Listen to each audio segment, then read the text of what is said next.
എന്റെ മയ്യത്ത് മോറ് നോക്കാൻ വരരുത്. അവൻ വന്നില്ല പറഞ്ഞാ ഞാൻ മരിച്ചാലടക്കം എന്റെ മയ്യത്ത് മോറ് കാണാൻ വരരുത്. കോമ്പാക്റ്റും പിന്നെ അതിന്റെ ഒരു ബ്രഷും ഉമ്മ വീഡിയോസ് ഇറക്കട്ടെ. ഞാൻ തെറി പറഞ്ഞൊരു വോയിസ് ഉണ്ടെങ്കിൽ അത് ഇറക്കട്ടെ. ഇനിയെങ്കിലും നല്ലൊരു സ്ത്രീ ആയിട്ട് ജീവിക്കാൻ നോക്ക്. മരിച്ചു പോണ തടിയല്ലേ നിങ്ങളത് അല്ലേ?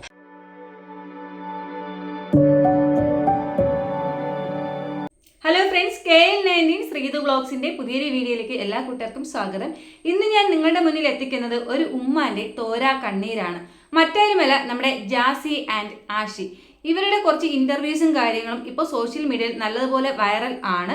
അതുപോലെ തന്നെ നമ്മുടെ ആഷിയുടെ ഉമ്മയും ഒരു ഇന്റർവ്യൂ കൊടുത്തിട്ടുണ്ടായിരുന്നു. ആ ഒരു ഇന്റർവ്യൂവിന്റെ ചെറിയ കുറച്ച് ക്ലിപ്പ് നമുക്കും ഒന്ന് കണ്ടു നോക്കാം. അതിനുശേഷം തിരിച്ചു വരാം. എന്റെ മോൻ അത് എന്ന് ഒഴിവാക്കി ഇങ്ങോട്ട് വന്നാൽ ഞാൻ സ്വീകരിക്കാൻ തയ്യാറാണ്. അവന്റെ കൂടെ ജീവിക്കുകയാണെങ്കിൽ ഇതന്നെ പറയണം നിങ്ങളുടെ മുമ്പിൽ.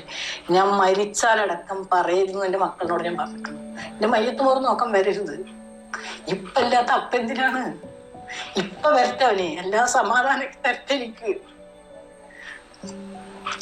ഞാൻ മരിച്ച എന്റെ മക്കളോട് പറഞ്ഞിട്ടുണ്ട്. അവൻ വന്നില്ല പറഞ്ഞാ ഞാൻ മരിച്ചാലടക്കം എന്റെ മയ്യത്ത് മോറ് കാണാൻ വരരുത്.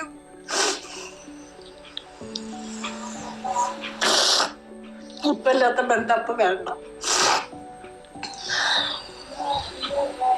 അവ ഒഴിവാക്കി വരട്ടെ. എല്ലാം ഒഴിവാക്കി വന്ന് ഞാൻ സ്വീകരിക്കാൻ തയ്യാറാണ്. ഞാൻ ഒന്നും ചോദിക്കൂല. എനിക്ക് എന്റെ മോൻ മതി. സ്വത്തോ മുതലോ പണം ഒന്നും വേണ്ട. നമ്മൾ ഈ വീഡിയോ കണ്ടത് ആഷിയുടെ ഉമ്മാന്റെ വീഡിയോ ആണ്. തന്റെ മകനെ തിരിച്ചു വേണം എന്നാണ് ഈ ഉമ്മ പറയുന്നത്. ആഷിയും ജാസിയും തമ്മിലുള്ള ബന്ധം നമുക്ക് എല്ലാവർക്കും അറിയാന്നുള്ളതാണല്ലോ. ജാസി എന്ന് പറയുന്ന വ്യക്തി ഒരു സ്ത്രീയായിരുന്നെങ്കിൽ തീർച്ചയായിട്ടും ഈ ഒരു അമ്മ രണ്ടുപേരെ സ്വീകരിക്കുമായിരുന്നു.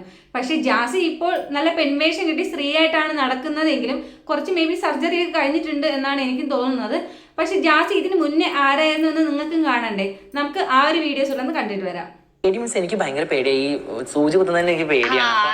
അങ്ങനെ സർജറിനെ കുറിച്ച് ഇപ്പൊ അങ്ങോട്ടും ഇങ്ങോട്ടൊക്കെ പറഞ്ഞതാണ് അത്. അപ്പൊ ഒത്തിരി പേര് ചോദിക്കാറുണ്ട്, ജാസി ഐബ്രോ ഭയങ്കര ഭംഗിയാണ്, എന്താ ചെയ്യാറ്, ടാറ്റോ ആണൊക്കെ പലരും ചോദിക്കാറുണ്ട്. ടാറ്റോ ഒന്നുമല്ല, ഞാൻ നോർമലി ഐബ്രോ പെൻസിലോണ്ട് ജസ്റ്റ് ഇങ്ങനെ വരച്ച് ഷെയ്ഡ് ചെയ്ത് കൊടുക്കാറുണ്ട്. അപ്പോൾ ഒരു ഐബ്രോ പെൻസിൽ എന്തായാലും ഉണ്ടാവും. പിന്നെ ഒരു ബ്രഷ് നോർമലി ഇതൊന്നും കൊടാറില്ല. ഇത് ഷൂട്ടിംഗ് ആയതുകൊണ്ട് ജസ്റ്റ് എടുത്ത് കൈ പിടിച്ചിട്ടുള്ളൂ. ഒരു കോമ്പാക്റ്റും പിന്നെ അതിൻ്റെ ഒരു ബ്രഷും. ഇപ്പൊ നിങ്ങൾക്ക് മനസ്സിലായി കാണുമല്ലോ എന്തുകൊണ്ടാണ് ആഷിയുടെ ഉമ്മ തന്റെ മകനെ വേണം എന്ന് പറയുന്നത്. ഇതുകൊണ്ട് മാത്രമല്ല കേട്ടോ, ഇവർക്കിടയിൽ നല്ല പ്രോബ്ലംസ് ഉണ്ട്. അതായത് ഈ ആഷി എന്ന് പറയുന്ന വ്യക്തി തീർച്ചയായിട്ടും ജാസിയെ പേടിച്ചും ജാസിയുടെ ഉപദ്രവം ഏറ്റുമാണ് ജാസിയുടെ കൂടെ കഴിയുന്നത് എന്നുള്ളത് നമുക്ക് എല്ലാവർക്കും അറിയാം. കാരണം ആഷിയുടെ ഒത്തിരി ഇന്റർവ്യൂസ് കാര്യങ്ങളൊക്കെ വന്നിട്ടുണ്ടായിരുന്നു. ആഷി തന്നെ പറഞ്ഞിട്ടുണ്ടായിരുന്നു, എന്നെ ഉപദ്രവിക്കുന്നുണ്ട്, എനിക്ക് രക്ഷപ്പെടണം എന്നുള്ളത്. പക്ഷെ എന്തൊക്കെയോ കാരണങ്ങൾ കൊണ്ട് ആഷി ജാസിയെ പേടിച്ച് ജാസിയുടെ കൂടെ നിൽക്കുന്നു എന്ന് മാത്രമാണ് ഉള്ളത്. ഞാൻ നോർമലി ഇതിനൊന്നും എതിർ അഭിപ്രായമുള്ള ഒരു വ്യക്തിയല്ല കേട്ടോ. നമ്മൾ ആരെ കല്യാണം കഴിക്കണം, എങ്ങനെ ജീവിക്കണം എന്നുള്ളത് നമ്മുടെ ഇഷ്ടമാണ്. പക്ഷെ നമ്മുടെ ജീവിതം അത് സന്തോഷത്തോടെ ആയിരിക്കണം. നമ്മൾ ഒരിക്കലും ഒരാളെ പേടിച്ച് നമ്മൾ ഒരാളുടെ അടിമയായിട്ട് കടന്നിട്ട് നമുക്ക് ഒന്നും നേടാനില്ല എന്നുള്ളതാണ്. ഇവിടെ ഈ ഉമ്മ തന്നെ പറയുന്നുണ്ട്, ഈ ഉമ്മേനെ തന്നെ ഒത്തിരി തെറി വിളിച്ചിട്ടുണ്ട് ഈ പറഞ്ഞ ജാസി എന്ന് പറയുന്ന വ്യക്തി. പക്ഷെ ജാസി പറയുന്നു, ഞാൻ അങ്ങനെ തെറിയെ വിളിച്ചിട്ടില്ല, അങ്ങനെ തെറി എന്തെങ്കിലും ഉണ്ടെങ്കിൽ നിങ്ങൾ തെളിവ് സഹിതം പുറത്തു കൊണ്ടുവരണം എന്നാണ് ജാസി പറയുന്നത്. നമുക്ക് എന്തായാലും ഈ ഉമ്മാന്റെ ഒരു ചെറിയ വീഡിയോ ക്ലിപ്പും കേൾക്കാം. അതുപോലെ ഈ ജാസി തെറി വിളിച്ചിട്ടുണ്ടോ ഇല്ലയോ എന്നുള്ളത് കൂടെ ഞാൻ ഇന്ന് ഈ ഒരു വീഡിയോ നിങ്ങൾക്ക് കേൾപ്പിച്ച് തരുവാണ്. അതുകൂടെ ഒന്ന് കണ്ടിട്ട് തിരിച്ചു വരാം. ഞാൻ ഉമ്മാനെ ഇതുവരെ തെറി പറഞ്ഞിട്ടില്ല. അങ്ങനെ തെറി പറഞ്ഞിട്ടില്ല ഉമ്മ വീഡിയോസ് ഇറക്കട്ടെ. ഞാൻ തെറി പറഞ്ഞൊരു വോയിസ് ഉണ്ടെങ്കിൽ അത് ഇറക്കട്ടെ. ഇന്ന് നിങ്ങൾ തലം ചെയ്തോ? ഇല്ല നിങ്ങൾക്ക് നല്ല ഈമാൻ ഇസ്ലാം ഉണ്ടല്ലോ. അത് നിങ്ങൾ രണ്ടാമത്തെ മോനെ വൈഫോളെ വീട്ടിൽ പോയിരുന്നത് അല്ലേ? കുറച്ച് ദിവസം നിങ്ങളെ ഇബ്രോണ്ടും നിങ്ങളെ കുഞ്ചോണ്ട് തന്നെയാണ് നിങ്ങളുടെ സ്വഭാവം ഇങ്ങനെ ആയി പോയത്. നിങ്ങൾക്ക് ഇങ്ങനെ നെരിക്കേണ്ടി വന്നത് മനസ്സിലായ? ആദ്യം മനസ്സിലായ ഇനിയെങ്കിലും നല്ലൊരു സ്ത്രീ ആയിട്ട് ജീവിക്കാൻ നോക്ക്. മരിച്ചു പോണ തടിയല്ലേ നിങ്ങളത് അല്ലേ? ഈ കിബറും കിന്നായും പറഞ്ഞിട്ട് നിങ്ങൾ രണ്ടാമത്തെ മോളെ നിങ്ങൾ അകറ്റി നിർത്തിയിട്ട് എന്തൊക്കെ കോലാഹലങ്ങൾ ഉണ്ടാക്കി. ഇനിയെങ്കിലും ഒന്ന് ജാസി ആഷി എങ്ങനെയാണ് നിന്റെ കൂടെ നിൽക്കുന്നത് എന്നുള്ളത് ഈ ഒരൊറ്റ വീഡിയോയിൽ തന്നെ ഉണ്ട്. തല്ലരുത് എന്ന് അപേക്ഷിക്കുകയാണ് ആ വ്യക്തി എന്ന് പറയുന്നത്. ഇതിൽ നിന്ന് തന്നെ മനസ്സിലാക്കാൻ നീ എന്തുമാത്രം ഭയപ്പെടുത്തിയും നീ എന്തുമാത്രം ഉപദ്രവിച്ചുമാണ് ഒരാളെ കൂടെ നിർത്തിയിരിക്കുന്നത് എന്നുള്ളതാണ്. സ്നേഹം എന്ന് പറയുന്നത് നമുക്ക് ഒരിക്കലും പിടിച്ചു വാങ്ങേണ്ടതല്ല. അങ്ങനെ പിടിച്ചു വാങ്ങി നേടിയിട്ട് ഒന്നും നമുക്ക് നേടാനുമില്ല. അത് നമ്മളെ സ്നേഹിച്ച് അവർ തരുന്ന ഒന്നാണ്. ഓക്കെ, അല്ലാതെ ഭയപ്പെടുത്തി ഭീഷണിപ്പെടുത്തിയൊക്കെ ഒരാളെ കൂടെ നിർത്തിയിട്ട് എന്ത് നേടാനാണ്? പിന്നെ കൂടാതെ ജാസി ആ ഉമ്മയുടെ പറയുന്ന ഒരു കാര്യമുണ്ട്, നിങ്ങളൊരു സ്ത്രീ അല്ലേ എന്നുള്ളത്. ഇത് പറയാൻ ഈ പറയുന്ന ജാസിക്ക് എന്ത് അധികാരമാണുള്ളത്? താങ്കൾ എങ്ങനെയാണ് എന്നുള്ളത് ആദ്യം ഒന്ന് നന്നായിട്ടൊന്ന് വിലയിരുത്തുക, ആദ്യം മുതൽ അവസാനം വരെ. അതിനുശേഷം മറ്റൊരാളടുത്ത് ഇങ്ങനത്തെ ഒരു കാര്യം പറയുക. പിന്നെ എന്താ ഉമ്മയോട് പറഞ്ഞിരുന്നല്ലോ, എന്താ മണ്ണിനടിയിൽ പോകേണ്ടതാണ് എന്ന്. എല്ലാവരും അങ്ങനെ തന്നെയാണ്. അല്ലാതെ ആരും ഈ ലോകത്ത് വന്ന് ഒരിക്കലും മരണം എന്ന സാധനം ഇല്ലാതെ ഇവിടെ ഇങ്ങനെ ജീവിക്കാൻ പറ്റില്ല. ഈ പറയുന്ന ജാസിയും അങ്ങനെ ഒരു നാൾ മണ്ണിനടിയിൽ പോകേണ്ടത് തന്നെയാണ്. താങ്കൾ ഇത്രയും പറഞ്ഞിട്ടുണ്ടെങ്കിൽ ഇതിനപ്പുറം എന്തൊക്കെ തെറിയാണ് വിളിച്ചിട്ടുള്ളത് എന്നുള്ളത് നമുക്ക് സാധാരണ ഒരാൾക്ക് ഊഹിക്കേണ്ടത് മാത്രമേ ഉള്ളൂ. താങ്കൾ പേടിപ്പിച്ച് വെച്ചിരിക്കുന്ന ആഷിയില്ലേ, ആഷിയുടെ 1-2 വീഡിയോസ് കണ്ടിട്ട് തിരിച്ചു വരാം. എനിക്ക് ഇതിന്ന് എങ്ങനെയെങ്കിലും പുറത്തു വരണം. അതിനുവേണ്ടി ഒരുപാട് അടിയൊക്കെ കൊണ്ട് എൻ്റെ വീട്ടിലൊക്കെ വിളിച്ചപ്പോൾ വീട്ടുകാരൊക്കെ തിരിച്ച് വാന്നാ പറയുന്നത്. പിന്നെന്താ ഈ റിലേഷൻഷിപ്പ് എന്ന് പറയാൻ പറ്റില്ല. എൻ്റെ ഒരു ഫ്രണ്ടായിട്ട് ഞാൻ അതുവരെ കണ്ടത്. പിന്നെ അവൻ പറഞ്ഞ് എൻ്റെ കൂടെ അങ്ങനെ നിൽക്കണം, അങ്ങനെയാണ് അവൻ്റെ ഒരു വാക്കുകൊണ്ടും പിന്നെ അവൻ്റെ ഒരു ഇതിനു കൊണ്ട് നിൽക്കണേ. എല്ലാ വീഡിയോസും കണ്ട ഗൈസിന് അറിയാം, ഒരു ഹാപ്പിനെസ് ഇല്ലാത്ത ഈ ജാസി അടിക്കും എന്നൊക്കെ എങ്ങനെയാ ഉമ്മ എങ്ങനെയാ അറിയുന്നത്?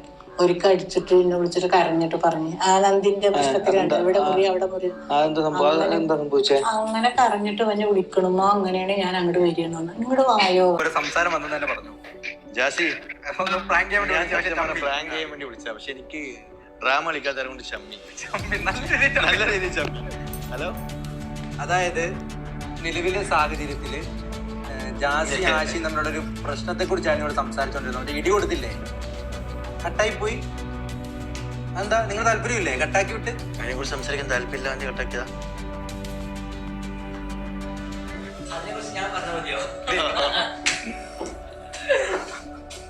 ഞങ്ങൾക്ക് അറിയാതെ കേട്ടോ, ഞങ്ങൾ മുൻകൂട്ടി കണക്കാക്കിയിരുന്നതാണ്, വിളിച്ചു വരുത്തിയതാണ്. ഒരു ആകാംക്ഷ സന്തോഷമില്ല കണ്ടിട്ട്, ഞെട്ടി മുഖം നോക്കി വളരെ ജാസി കയറി വന്നപ്പോൾ ആഷിയുടെ പേടി കണ്ട ഗൈസ് ആ മുഖത്ത് നന്നായിട്ട് എഴുതിയിട്ടുണ്ട്. എന്തിനാടോ ആഷി താൻ ഇങ്ങനെ ഇത്രയും പേടിച്ച് ഇങ്ങനെ ഒരാളുടെ കൂടെ കഴിയുന്നത്? തനിക്ക് ഇതിൽ നിന്ന് പുറത്തു വരാൻ പറ്റില്ലേ? താൻ വിചാരിച്ചാൽ എപ്പോഴേ പുറത്തു വരാൻ സാധിക്കുമായിരുന്നു. ചിലപ്പോൾ മേ ബി തന്നെ ഭീഷണിപ്പെടുത്താനോ അല്ലെങ്കിൽ തന്നെ പേടിപ്പിച്ച് വെക്കുന്ന എന്തെങ്കിലും കാര്യം ആഷിയുടെ കയ്യിൽ ഉണ്ടായിക്കോട്ടെ. തനിക്ക് അത് നേരിടാനുള്ള ഒരു ധൈര്യമില്ലേ? ഇതൊന്നും പേടിച്ച് ഇങ്ങനെ ആരുടെയും അടിമയായിട്ട് ആരുടെയും കൂടെ ജീവിക്കേണ്ട ആവശ്യമില്ല. തനിക്ക് നല്ല നോർമൽ ഒരു പെൺകുട്ടിയെ കല്യാണം കഴിച്ച് അവരുടെ കൂടെ ജീവിക്കാൻ താല്പര്യമുണ്ടെങ്കിൽ താങ്കളുടെ കുടുംബം സ്വീകരിക്കാൻ ഇപ്പോഴും റെഡിയാണ്. താങ്കളുടെ അമ്മയുടെ കണ്ണുനീര് കാര്യങ്ങളെല്ലാം താങ്കൾ കണ്ടിട്ടുണ്ടായിരുന്നല്ലോ. ഇനിയും താങ്കളുടെ വീട്ടുകാരെയും വേദനിപ്പിച്ച് താങ്കളും വേദനിച്ച് ഇങ്ങനത്തെ ഒരു ജീവിതം വേണോ വേണ്ടേ എന്നുള്ളത് ആഷിയാണ് തീരുമാനമെടുക്കേണ്ടത്. അപ്പോൾ ഇതാണ് ഗൈസ് എൻ്റെ ഇന്നത്തെ വീഡിയോ എന്ന് പറയുന്നത്. ഈ ഒരു വിഷയത്തിൽ നിങ്ങളുടെ അഭിപ്രായം എന്താണോ തീർച്ചയായിട്ടും എൻ്റെ ഒരു വീഡിയോയ്ക്ക് താഴെ നിന്ന് കമൻ്റായിട്ട് രേഖപ്പെടുത്തുക. ഈ ഒരു വീഡിയോസ് ഇത്രയല്ല, ഞാനിത് ചുരുക്കി ഷോർട്ടായിട്ട് നിങ്ങളുടെ കയ്യിൽ എത്തിച്ചു എന്ന് മാത്രമേ ഉള്ളൂ. എൻ്റെ ഈ ഒരു വീഡിയോ ഇഷ്ടമായ ലൈക്ക് ചെയ്യുക, ഷെയർ ചെയ്യുക, കമൻറ്റ് ചെയ്യുക. കൂടാതെ നിങ്ങൾ ആദ്യമായിട്ടാണ് എൻ്റെ ഒരു ചാനൽ കാണുന്നതെങ്കിൽ എൻ്റെ ഈ ഒരു ചാനൽ സബ്സ്ക്രൈബ് ചെയ്ത് സപ്പോർട്ട് ചെയ്യുക. നമുക്ക് നാളെ നെക്സ്റ്റ് ഒരു വീഡിയോയിൽ വീണ്ടും വരാം. അതുവരെ ബൈ ബൈ.